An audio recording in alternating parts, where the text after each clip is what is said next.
بسم الله الرحمن الرحيم. السلام عليكم ورحمة الله تعالى وبركاته. مشاهدينا الكرام، أهلا بكم في برنامج ماذا حدث في الصومال الأسبوعية. في هذا الأسبوع الرئيس الصومالي يدعو المجتمع الدولي لدعم جهود مكافحة الإرهاب في الصومال. الصومال تطلب ديونا جديدة لتمويل مشاريع التنمية. رفع حظر السلاح عن الصومال. وفاة النائبة البرلمانية والوزيرة خديجة محمد ديرياء في جيبوتي.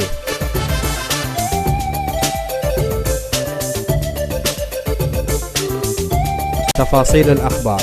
الرئيس الصومالي يدعو المجتمع الدولي لدعم جهود مكافحة الإرهاب في الصومال. دعا الرئيس الصومالي حسن شيخ محمود المجتمع الدولي إلى دعم جهود مكافحة الإرهاب في الصومال، وذلك خلال لقائه مع سفراء الدول المانحة في الأمم المتحدة. وقال الرئيس إن الصومال بحاجة إلى دعم المجتمع الدولي للقضاء على الإرهاب وإعادة بناء البلاد. وأضاف أن الصومال حققت تقدما كبيرا في مكافحة الإرهاب، إلا أن هناك حاجة إلى دعم أكبر من المجتمع الدولي لتعزيز هذا التقدم. الصومال تطلب ديونا جديدة لتمويل مشاريع التنمية. أعلنت الحكومة الصومالية أنها تخطط لطلب ديونا جديدة من المؤسسات المالية الدولية لتمويل مشاريع التنمية في البلاد. وقال وزير المالية الصومالي بيحي إيمان إن الحكومة تخطط لطلب قرض بقيمة 1.5 مليار دولار من البنك الدولي و500 مليون دولار من صندوق النقد الدولي. وأضاف أن هذه القروض سيتم استخدامها لتمويل مشاريع في قطاعات الصحة والتعليم والبنية التحتية. قرر مجلس الأمن الدولي رفع حظر الأسلحة المفروض على الصومال، وذلك بعد 15 عاما من فرضه.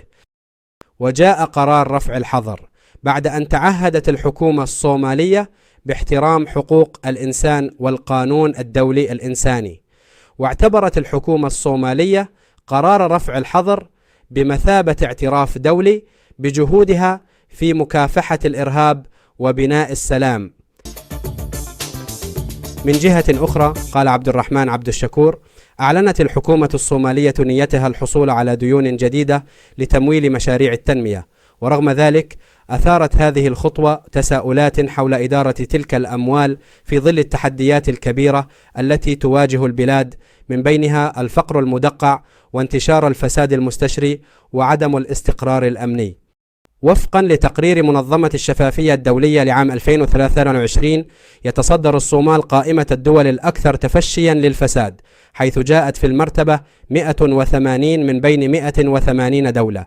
تلك الواقعة تعزز الشكوك حول كيفية إدارة الأموال المقترضة، وتعزز المطالب بتحقيق إصلاحات شاملة في النظام المالي.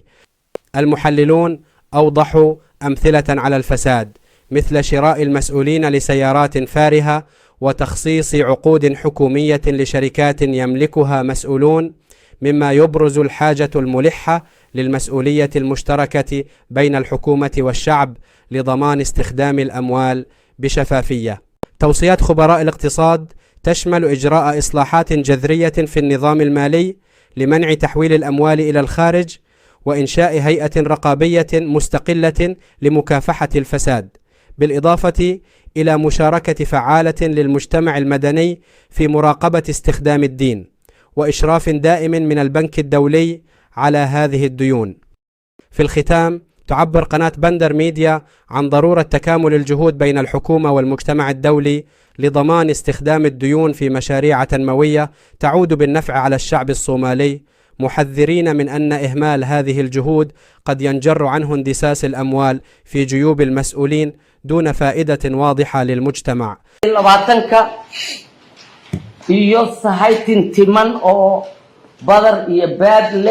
هذه كانت نهاية نشرة الأسبوعية.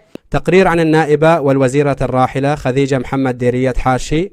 تنعى قناة بندر ميديا النائبة والوزيرة الصومالية الراحلة خديجة محمد ديرية حاشي، التي وافتها المنية في 19 ديسمبر عام 2023، حيث أسهمت بفعالية في تاريخ الصومال الحديث. النشأة والخدمة البرلمانية. ولدت في مستشفى مارتيني في 2 شهر أبريل عام 1961. كانت نائبة بارزة في البرلمان الصومالي اعتبارا من عام 2000. شاركت بفاعلية في صياغة السياسات واتخاذ القرارات الهامة. الخدمة الوزارية والمناصب: 1. حكومة عبد قاسم محمد صلاة 2000-2004. وزيرة الشباب والرياضة، وزيرة شؤون النساء وحقوق الإنسان. 2. حكومة عبد الله يوسف 2004-2009. وزيرة الزراعة، وزيرة حماية البيئة. 3. حكومة الشيخ شريف 2009-2012. وزيرة التطور. 4. حكومة حسن شيخ محمود 2012-2017.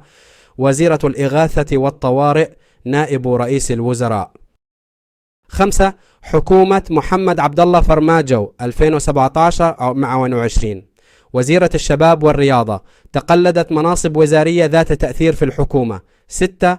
حكومة حسن شيخ محمود الحالية 2021-2023. وزارات شؤون النساء وحقوق الإنسان، خدمت في مناصب ذات أهمية.